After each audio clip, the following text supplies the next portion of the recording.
Okay, so on this channel, I am primarily known as a digital modeling user, captures, quad cortex, Tonex, Helix, Fractal, ToneMaster Pro, Headrush. I have all the major modeling units. I use all the major modeling units, but I also have like a pretty decent collection of amps. I've got a 1964 vintage deluxe reverb here.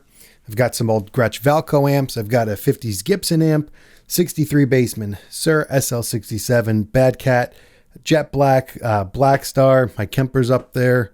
Actually, my buddy Ryan, his Kemper. Thanks, Ryan. Soldano SL030 and a Samsonera matchless HC30. So I do feel like I'm a pretty good judge of both because I use both. I have always used both. This is a highly debated topic, and a lot of people talk about this. Also, a lot of people complain, like, oh, this topic's so over talked about. Okay, well, I've never put my 2 cents into this. I've never actually discussed my real thoughts about this on whether or not I actually think and believe that digital amp modelers sound like the real thing. And the short answer is it depends. It really does depend on the situation, the ability of the person handling the audio. It also is a yes, and it's also no.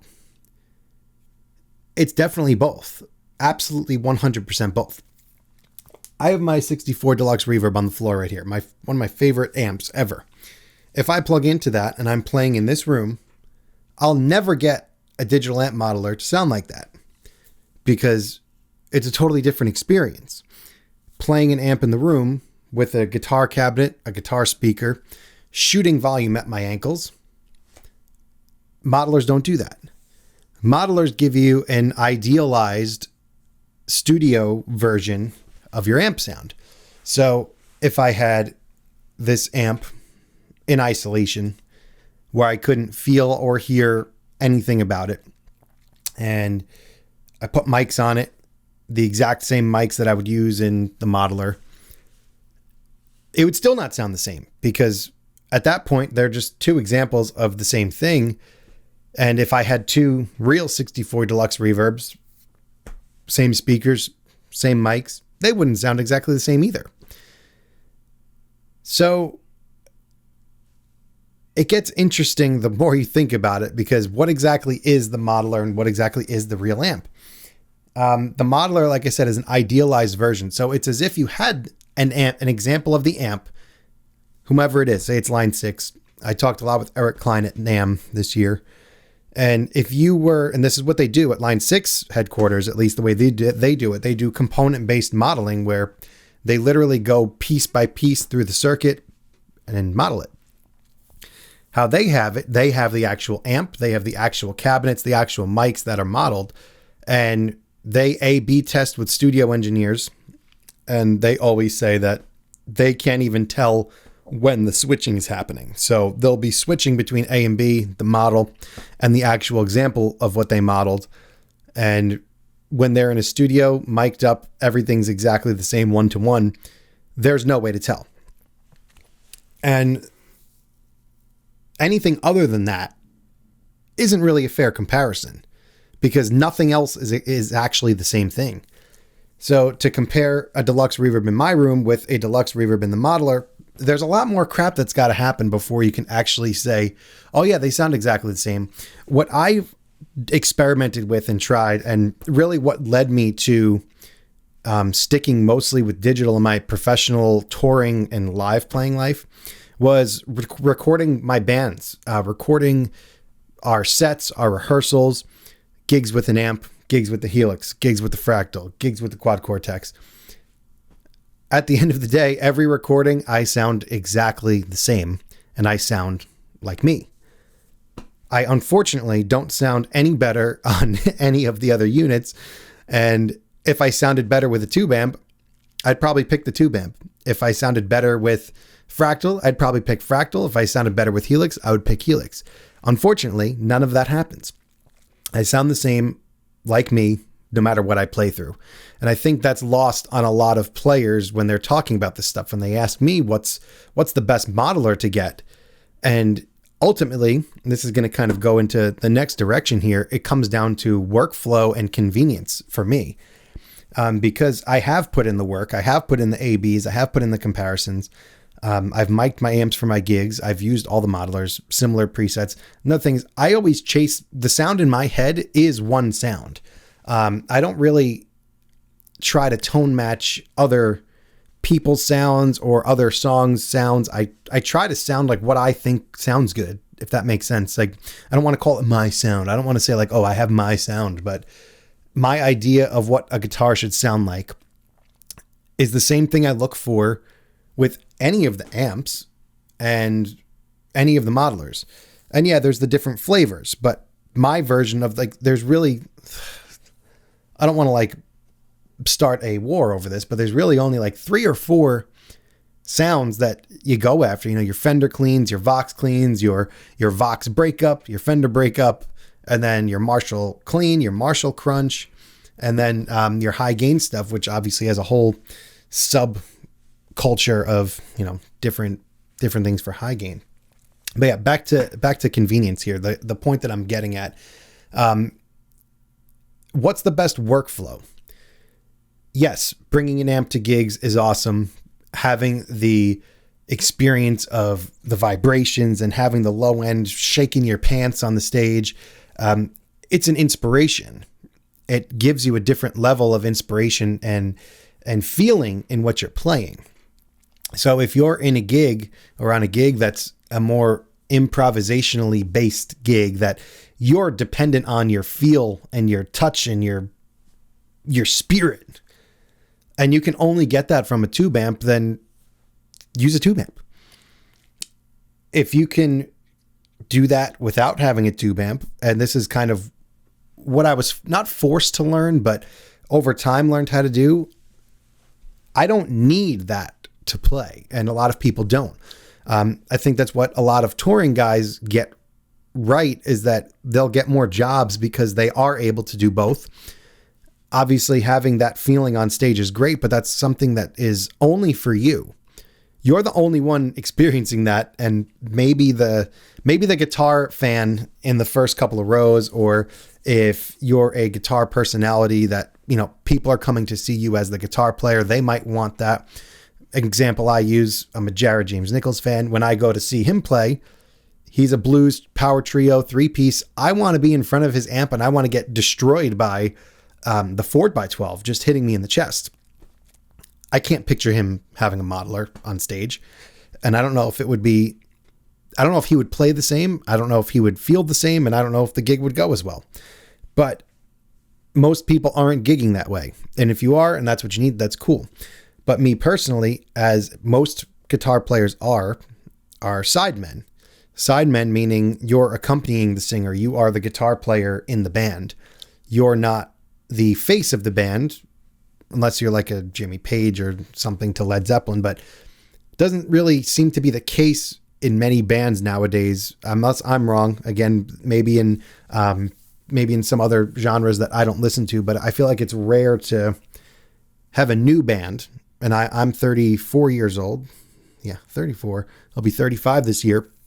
And there's not many bands that are my age that are like, oh, here's so-and-so, the guitar player for this band, that I'm like, that is like a famous guitar player. I could be totally wrong. And if I am, please give me some recommendations to listen to and check out in the comments for guitar players around my age that are not sidemen, that are actual guitar personalities and prominent pieces of their band.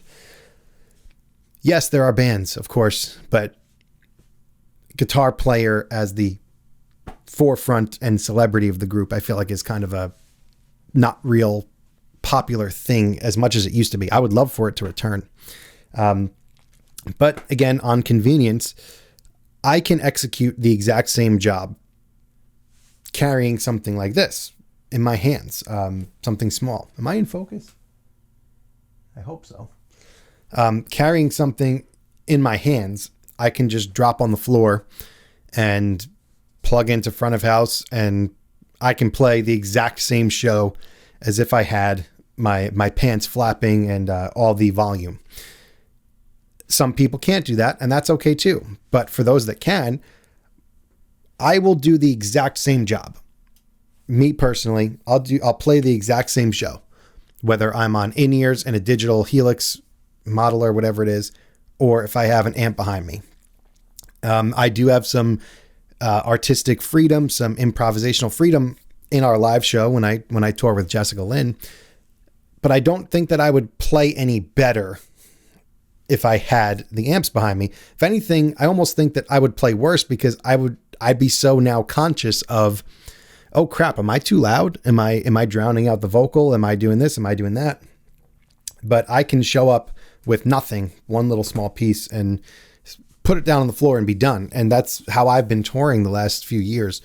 My first ever experience touring digital was exactly that. I was crapping myself. How am I going to get a good sound out of all these, I don't know what I'm going to be using. I don't know, yada, yada, yada. And then a guitar teacher of mine recommended I use the Helix for our first European tour, because I wasn't sure of the backline situation. We were hearing back from the venue saying, like, yes, we have Fender amp. I don't know what Fender amp means. Like, what is it that you're renting? And they're smaller clubs the first time we went out there. So thankfully I did try digital, and I did try the Helix, and I would show up to these venues and it'd be, Fender Princeton Chorus 110, which is a toy amp, essentially, not meant for professional gigging, or it'd be a lot of Fender Frontmans or Hot Rod Deluxes, which are just not my preference. People love them. I don't. So that was my first time, like, breathing a sigh of relief. Like, oh God, thank God I went digital, because my sound to the front was the same every night. And I didn't have to worry about a bad amp ruining my show, and not only just my show, but the band's sound, screwing with everybody else. So that was my first tour with digital, and I haven't looked back. And that was probably 2017. I got back from that tour and I was like really uncertain going in. And I came back like, yeah, I'm good. I don't think I need to go back, because I got so used to it, and it does take getting used to, but being forced to do it was really actually beneficial for me. And even just sending the good signal to front of house and then taking a separate output to the crappy amp on stage wound up being fine, because I was able to get the selfish part, having some amp on the stage, even though it might not have sounded ideal. At least I knew and was confident that the people were hearing the right sound out front. So digital convenience definitely can't be beat if you're able to get comfortable with it. Some people can't. I've seen it all the time in my comments that people tried it, they just can't do it. And that's fine too. You don't have to do anything. I think one big problem that we have as a community is that we get very tribalistic with what we believe. And a lot of players insist that you need to be this way or you're not cool, or, oh, digital sucks, or, oh, tube amps, who has time for that? Who the hell cares? We've got to stop, I think, doing that to each other and just accept for whatever the person's preference is. Just let them do it. If they like it, great. If they don't like it, great. Why does it affect you? So just be cool with each other. And if they don't like it, that's okay. If they don't like what you like, I should say, that's okay. And if I don't like what they like, that's okay too. I don't care. I care about what I do. If what I do needs to sound a certain way and I can do it, then that's what I go with. If it works best for me, that's what I stick with. And that's what everybody should be encouraging each other to do. I see too many things in my comment section about certain things sucking. Oh, this one's better than that one. Oh, this is better. This is better. How do you not like this amp? Whatever gets the job done. And that's kind of like the summary of this whole piece is you've got to do what gets the job done. And whatever that means, sometimes that might mean as little as possible. If I was a bass player, I would take a Tone X1 and that's it. And I would just put it in my pocket and never have to carry anything, because I don't need more than that to do my job. If you're somebody that actually can't play with in-ears or can't play with the floor wedge, you just can't do it, that's okay too. Just you need to then bring your stuff and you've got to accept that that's how you are. If you try it and you can't do it still, you try digital, you can't do it, that's okay too, because what digital does will never be what tube amps can do or what real amps can do. And what real amps can do will never be what digital does. So if it's just not for you, that's okay. And just, where else can I go with this? This has been a long ramble. Let's actually look. I want to pull up I want to just read some comments here. So one thing that I'm also seeing a lot of, which is really cool. A lot of amp companies are going to these smaller lunchbox heads with built-in load boxes. I don't know if amp and load box is any better than a modeler for live use, because it's the same end result. I mean, you're hearing it in ears, you're hearing it in a wedge. I don't know if you're getting the actual tube amp benefit other than being able to say you're using a real amp.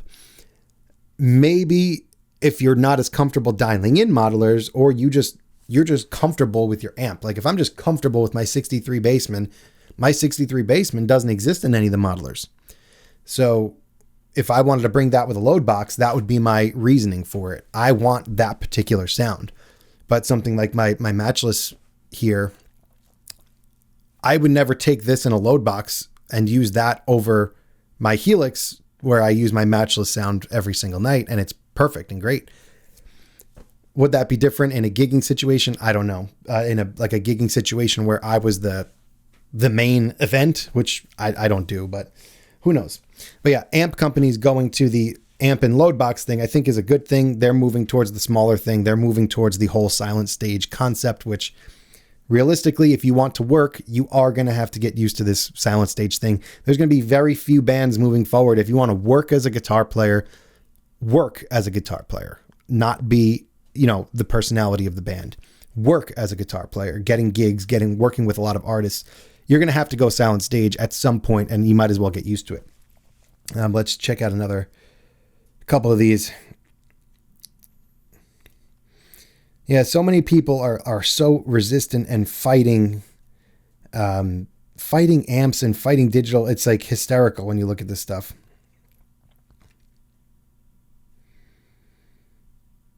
Yeah, some people compare it to cameras and some people compare it to pedals. So there's people that, and this is not a negative or knock on anybody, but there's people that will swear that no matter what, the tube amp's the better way to go, but then they'll use digital effects. So for example, instead of taking their big expensive tape delay, they'll say, oh, well, I just use the Strymon Brigadier or any of the modelers that have the tape delay. The tape delay sounds pretty good in there.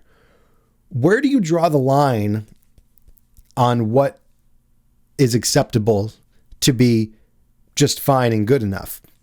So if I'm using a tape delay and my tape delay at home, my big one with the tapes actually going in it, that sounds the best. Why don't you always take it then? Because you'll take a digital pedal board and plug it into your real amp because the tape delay is fine. It's just big. I don't want to carry it. It needs its own power supply. Then it's got the tape and it's got all this stuff. Things could go wrong with it. It's the same exact argument, but I get that the amp is a bigger piece of your overall sound, but I don't know. It's just a funny topic. It's a fun topic to debate. So yeah, I think that should wrap it up for me for now. I think my ranting and rambling has gone on long enough. And just to summarize, amps will never do what modelers do, and modelers will never do what amps do. Unless you can get them in that perfect idealized situation, which none of us ever will unless you go to Line 6 or Fractal headquarters and actually experience this one-to-one in their studio. And I'm sure 20 out of 20 people would fail an A/B double-blind test under those circumstances. I feel like if you're actually going to say that you can hear a difference, I could tell. I think you can hear differences in the two examples, but I don't think that you could pick which one's digital and which one's amplifier, especially if you're under the actual conditions in which they were modeled. So I would love for Line 6 or somebody to actually fly people out there for this. Maybe I'll volunteer for that one day. I'll fly myself out to HQ and actually go through the rigorous A/B testing and see if I could tell. But yeah, they're never going to be the same. They're totally different things. At the end of the day, and what we've got to all accept as a community. You need to do what's best for your job, what's going to give you the best chance of executing your job, and what's the minimum stuff you need to bring, in my opinion. Some people are obsessed with bringing all their gear, and that's cool. If that's your vibe, then do it. But to get the job done, that's up to you. Anyway, yeah, I'm Steve Sterlacci. If you made it this far in the video, thanks for watching. I'll see you in the next one.